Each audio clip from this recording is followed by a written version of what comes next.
ngi félicité bu baax maître Ali Fall qui a décidé que les avocats de Lat Diop mën nañu def point de presse.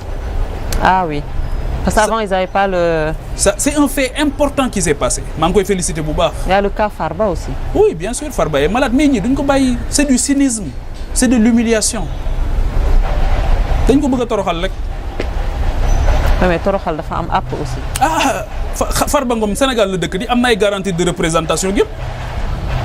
Soxlawul du koy mandat de dépôt, mënon nañ ko bayyi kërëm, Lat Diop la même chose, ñeneen la même chose. Justice kenn du ko foyé tant que amo lu leer waro liberté dafa reuy né Aïcha. Liberté dafa reuy, dafa consubstantiel sax à la nature humaine. Xana xamone suñu borom fim né bo gisé mu egg ci né ba ci ngëm do contraindre nit pour mu gëm parce que dafa xam né la nature humaine dafa am lu mu andal muy liberté. Motax mu né ba ci choix ba ci mom Yalla mu ne man maa amee justice man maa amee dëgg mais su la neexee gëm su la neexee weddi loolu yàlla moo ko wax yàlla mi ñu moom te ñii moomuñu ñu nag. La liberté avant tout c'est la règle la détention c'est l'exception. C'est l'exception moo taxoon ñu wax juge des libertés d'ailleurs que dañ ko war a def. tappale rek yàlla xam na ko bëgguñu ko wax lu leen naqari bëgguñu ko xalaat bu leen naqari. Lan la wax ci société civile bi bi mu doon kañ démb lan la leen wax tey ne ay fumier lañ yow nga ne société civile bi ay fumier lañ ne opposition bi ay résidus lañ ñu ne la guñaafiye nga ne du fi dal nga ne kenn du ko fi wax. Père Moustapha Diakhaté moom tamit ñu ne la guñaafiye nga ne du ci dal ah jël leen dugal ci kaso bi il se trompe de pays et d'époque lourdement. Alors, nous avons des difficultés peut-être sur le plan économique, on en parle. Nous avons un plan de redressement économique.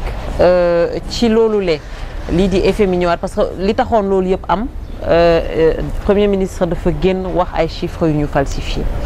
Ñu gis li ci top yep par rapport ak FMI ñëwaat Sénégal période bi ñu génné ñoom tamit sen rapport. Alors ñi di wax né que peut-être dañoo conforter un peu ce que le régime a dit ñeneen né waxatuñu sax waxu falsification mais dañoo né que yenn point yu ñu wara revoirat encore lan moy quintessence wala naka nga gissé peut-être le FMI séjour biñ fi def ak li mu jur. Waaw man de xam li ma xam dal moy gis na né bobu batay ñoo ngi daw ci ginaaw FMI. Effectivement. Contrairement ak li ñu waxoon.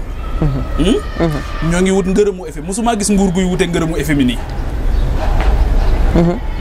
Un systémique identifié, oui. Boobu ba tey ñoo ngi wut ngërëmu FMI lu ëpp at di espérer un décaissement. Je souhaite franchement que le FMI puisse décaisser quelque chose parce que ñoom soxla nañ ko parce que Ousmane dem na jox boppam Erdogan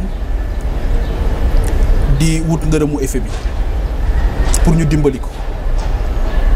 Il en a besoin. Même s'il fait croire à ces gens-là, il y a que le contraire. C'est pas vrai. Il a besoin du FMI, mais il ne l'assume pas. C'est le premier élément. L'autre élément, c'est que le FMI, rapport ambi, il y a ñaar yu ci feñ yu am solo. Ben bi moy ci dette bi, la dette du gouvernement central. FMI dafa wax né parce que ñom biñu ko ñëkke réviser 111% la won. Oui. Rapport bi mu génné lu mu wax 118,8%. En une année, ñom explosé nañ dette bi de 7,8%. C'est énorme et c'est très inquiétant. Té giso fuñ ko def. Man gisuma fuñ ko def. Gisuma chantier bu ñu lancé, gisuma dara luñ def. Ñoo ngi ni ils sont incapables de déclencher le plan Orsay. Benen jangat bi ma ci def moy dette cachée bi mu doon wax. Le rapport bi mentionné wu. Non. Rapport bi lu mu wax. Mentionné wu ko bi yoon. Rapport bi lu mu wax. Problème systémique identifié. Problème systémique identifié mooy lan. Mooy lan. C'est-à-dire que mooy dañ ne ñoom Ousmane li ngay wax yow say waxi bopp la parce que Ousmane bi mu koy wax amu ci yéene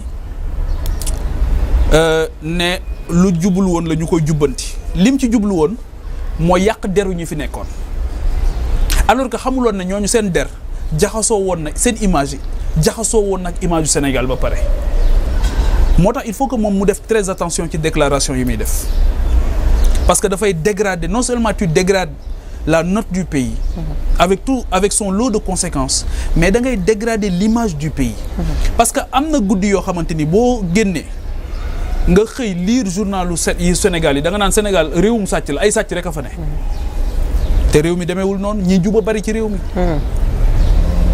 comme réew yëpp am ñu jubadi waaye Sénégal ay nit yu baax a fi ne ay nit yu juba fi ne ñoom bu ñu bëggee gëmloo nit ñi ne ñoom rek a fi jub waxuñu dëgg ñoom rek jubuñu fi de ak njub fi lañ ko fekk ñiy jubal fi lañ leen fekk ñi bëgg ak njub lool di jubbanti saa bu ñu xëyee ci lañ leen fekk la preuve mooy ñoom jàngi wuñ fenn fudul fii di yare wuñ leen fenn fudul fii gënuñoo jub kenn ci réew mi amul kenn kuñ fi mën a jox leçon de patriotisme fekk nañ nit ñi mandi ci bëgg seen réew ba pare loolu moo tax lii ñuy def nii jubadi gii ñu nekkee ñun mënuñ see noppi mënuñu leen a seetaan ñu def ko ñàkk yërmande gii ñu nekkee ñun mënuñu leen a seetaan ñu def ko donc sur le rapport parle de problèmes systémiques par rapport à la gestion du stock de la dette ne dafa bëri kuréel yu bëri yu wuute yu koy gérer nañ ko centraliser loolu la rapport bi wax mais seen dette cachée yi ñuy wax ak yooyu dama lay jox beneen exemple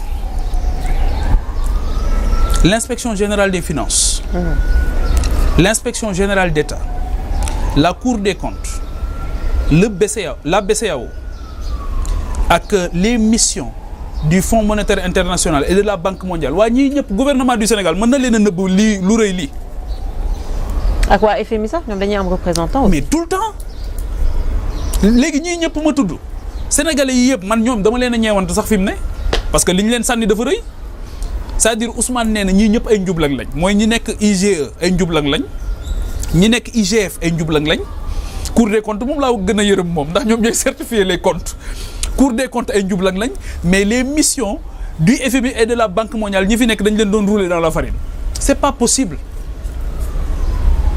li mu wax xamu ko xëy na boobu moo ngi doog a ñëw xamul état ni muy doxee xamul mbir yi ni muy doxee waaye xam naa ne guddi yi ku ko bëggoon wax loo war du ko wax moo tax boobu ba tey déggatuma yi si mu jëm foofu dégg naa ko sax bi mu demee Chine mu ne muy tudd foofu ay dettes cachées yooyu ma ne loolu nag day firi son inculture surtout par rapport à la géopolitique mondiale yooyu mën nga koo tudd fii ci sunu critère de convergence yu ñu am ci sunu espace mais foofu boo ko tuddee du am réalité ci ñoom parce que ñoom ñëpp explosé nañ seen pays seen dette boo ko jëlee par rapport ak seen PIB romb na 100% di dem donc le problème c'est pas la dette beneen bi nee na Aïcha bu réew lebul kuy leb c'est que dette bi dafa war a am peut-être fu muy jaar leb pour investir on est d'accord mais leb pour fonctionner loolu la nit ñi di jooy waaw mais boo ñëwee nag xam nga boo ñëwee ci réew fekk fa ay infrastructure fekk BRT fekk TER fekk fa ay stade ay infrastructure lu bari nga fekk ko fa mais mënoo wax ne dara amul defuñu dara il raconte des histoires et loolu ça ne peut pas tenir dans le temps moo tax may leen nañu changer stratégie nekk au travail à la tâche di liggéey nit ñi di gis j'attends les poses des premières pierres j'attends les inaugurations man loolu rek lay xaar fi mu ne. te est-ce que teelul. teel oui. teel. non teelul yow tamit. ils ont fait quoi 1 an. non presque 2 ans 1 an doy na sëkk. 1 an doy na sëkk pour wane fi nga jëm. mais mu ngi ñëw. 1 an doy na sëkk non mais nit ñaa ngi bëgg a dee nee na les gens sont fatigués. xam nga léegi tudd nga BTP bi. BTP bi ka nekk ca kaw moom entreprise bi kooku sax mën naa bañ a sonn donte dina sonn. ndax li koy naqari mooy nit ñi muy nar a dàq ñu dem ñibbi. mais bàyyil xel sax ki yor quincaillerie bàyyil xel ci bâtiment bi ñuy tabax soxna sa fay jaay ndékki. pas indirect. heure bi waxtu wi bàyyil xel ka fay ñëw di jaay café Touba. y a tout un dispositif informel autour du bâtiment. ñoo xamante ni ci loolu la ñuy wute lu ñu suturloo ñoom bàyyiwul xel ñooñu et malheureusement ñoo leen voté.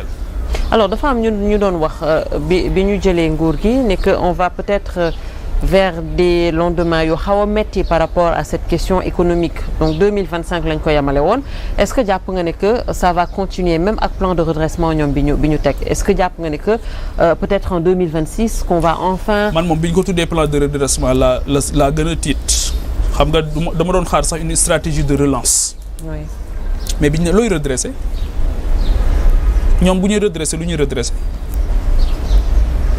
su dette cachée amee. waaye dette cachée loolu la ñuy redresser dette cachée dafa am non lay tappalee la rek.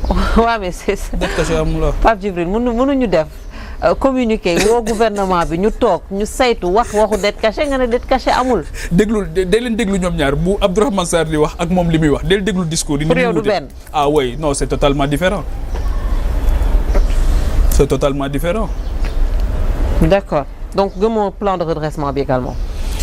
non plan de redressement bi de j'attends de voir bi ñu waxee ba tey document bi sax gars yi amaguñ ko. dañ ko doon xaar mu complet. pareegul ñu ne. pareegul woon parce que li ñu projeté desoon na le document complet ba kañ ba tey jii pareegul. xam naa léegi pare. non Pape Djibril fekk nag Sénégal ndeysaan waaw yàlla nañu yàlla defal xolum muñ daal waaw moi j'invite les Sénégalais à faire preuve de résilience le sens du mot résilience moo ngi doog a am nag solo ci sunu réew résilience si on ne fait pas preuve de résilience du baax moo tax on n'est pas surpris gisoo leen communiqué wuñ ci gaal gi teer démb ci Mauritanie communiqué wuñ ci dinañ ko def léegi kañ dinañ ko def léegi mais baax na man maa ngi masawu di jaale ñi ci ñàkk ay Sénégalais. oui c'est important également loolu tamit ci culture peut-être aussi ñun si lañ bokk je pense que Pape Djibril il faut dañoo nekk di ko miina xam nga benn nit bu dee yonent bi salaatu wasalaam day wax ne benn nit rek bu faatoo day mel ni humanité moo faatu benn nit rek waaye ñun xoolal léegi niñ miine dee léegi jam nañ kii rey nañ ko gis nga keroog benn bis buñ ne dafa foncé ci benn xale rey ko mais on ne voit pas l'attitude du gouvernement ci cas yu mel noonu on ne voit pas l'attitude du gouvernement. c'est que defar Sénégal tam est-ce que méttiwul parce que y a un problème de comportement qu'on doit changer. ku laaj bañ jox la nag moom ku laaj bañ jox la moom di nga def dara ñoom ñoo laaj bañ jox leen di te nguur gi sénégalais yi dañoo sonn pour ñu ñëw au pouvoir. 83 personnes ont perdu la vie selon certains chiffres. non loolu sax am na solo. c'est difficile bu ma sañoon kenn du dee. pour jot nguur. kii sëñ Mountakha ma doon wax ne yilif àdduna ak li ci biiram jarul benn nit di faatu yilif àdduna yëpp ak li ci biiram jarul benn nit di faatu moo tax sama déception dafa rëy ci ñii trop. d'accord beneen bi mooy voilà bëri na daal ay problèmes yoo xamante ni foogoon naa ne bu ñëwee dañ koy attaquer surtout la situation de la surpopulation carcérale mooy ñi nekk ci kaso yi ñoom foogoon naa boo jógee ci kaso dem aux affaires foogoon naa ne dootoo mën a toog ci réew mi di nangu paquetage di am. Effectivement. Alors pour finir peut-être ci affaire où on va à la mairie de Dakar l'élection de Abass Fall nekk borom Dakar maintenant Barthélémy gis nañu nekk peut-être mairie bi waa Dakar ngi lay dégg de. ma ne waa Dakar ngi lay dégg de. nekkul borom Dakar. mais parce que tu es le maire de Dakar yow yaay borom Dakar.